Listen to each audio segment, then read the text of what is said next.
సుప్రభాతం. Welcome back. Andhra Pradesh లో రాజకీయంగా సంచలనం సృష్టించిన సాయి కృష్ణ అనుమానాస్పద మృతి కేసులో విచారణ ఏ విధంగా ఉందో ఇప్పుడు మనం చూడబోతున్నాం. సాయి కృష్ణ అనుమానాస్పద మృతి కేసులో ప్రధాన నిందితుడైన నాగరాజును సిట్ అధికారులు రెండో రోజు కస్టడీలోకి తీసుకొని విచారించబోతున్నారు. తొలి రోజు విచారణలో దాదాపు 4 గంటల పాటు సాగింది. అయితే ఈ 4 గంటల విచారణలో నాగరాజు అధికారులకు ఏ మాత్రం సహకరించలేదు అని తెలుస్తోంది. తెలియదు, గుర్తులేదు, నాకు సంబంధం లేదు అంటూ సమాధానాలు దాటవేశారు ఆయన. ఈ సమాధానాలకు కారణం ఇప్పటి వరకు మృతదేహం దొరకలేదు అనే ధైర్యంతోనే నాగరాజు నోరు విప్పడం లేదు అని అధికారులు భావిస్తున్నారు. లాకప్ డెత్, ఆధారాల ధ్వంసం, మృతదేహం మాయం వంటి తీవ్ర ఆరోపణలపై సిట్ ఆరా తీస్తోంది. మొత్తం 7 రోజుల కస్టడీలో భాగంగా మరో 6 రోజుల పాటు నాగరాజును సిట్ బృందం విచారించబోతోంది.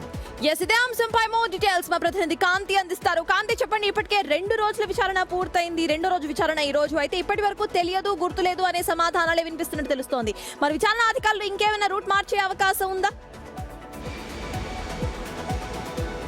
Good morning Sartaj. ఈ సాయి కృష్ణ మృతదేహం సంబంధించినటువంటి అప్డేట్స్ కోసం ప్రధాన నిందితుడు, అన్ని కీలక సూత్రధారి అయినటువంటి సిఐ నాగరాజుని సిట్ అధికారులు దాదాపు 7 రోజుల పాటు ప్రశ్నించడానికి సుప్రీంకోర్టు అనుమతినిచ్చింది. అయితే నిన్న మొదటి రోజు 4 నుంచి 5 గంటల పాటు ప్రశ్నల వర్షం కురిపించింది.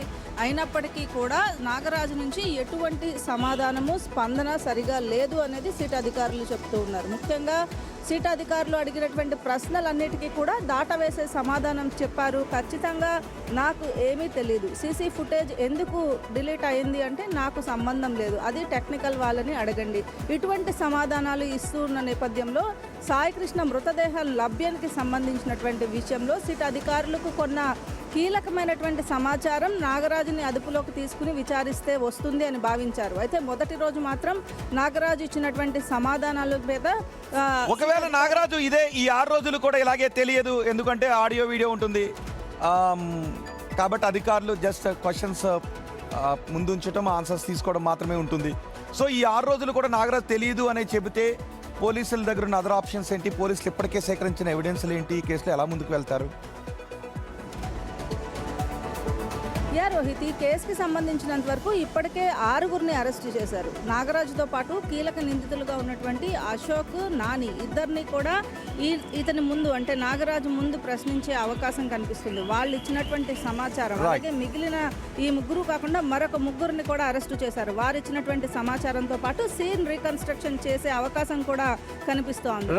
రైట్ గాంధీ, మొత్తానికి ఇంకా 6 రోజుల విచారణ జరగబోతుంది. 6 రోజుల్లో నాగరాజు నోరు విప్పుతాడో లేదో చూడాలి. కాకపోతే ఇప్పటికే టెక్నికల్ ఎవిడెన్స్ అంతా పోలీసుల దగ్గర ఉంది. నాగరాజు చెప్పేది అదనపు ఎవిడెన్స్ అవుతుంది. సో మృతదేహం దొరకలేదు అనే ఒక్క కారణంతో నాగరాజు పోలీసు తెలివితేటలను ఉపయోగిస్తున్నాడు అనే చర్చ జరుగుతుంది. రోహిత్, చాలా కేసులు తెలియదు, గుర్తులేదు, నాకు సంబంధం లేదు అనే ఒక స్టేట్మెంట్స్ తో చాలా పొడిగిస్తూ ఉంటారు. మరి ఈ కేసుకు ఒక ఎండ్ ఎప్పుడు వస్తుందో ఇప్పుడు చూద్దాం. ఇప్పటికే ఐ విట్నెస్ కూడా ఉంది వాళ్ళ దగ్గర. అండ్ డిలీట్ అయిన సీసీ ఫుటేజ్ ఆ టైంలో ఎందుకు డిలీట్ చేశారో అని కూడా పోలీసుల దగ్గర ఆధారాలు ఉన్నాయి.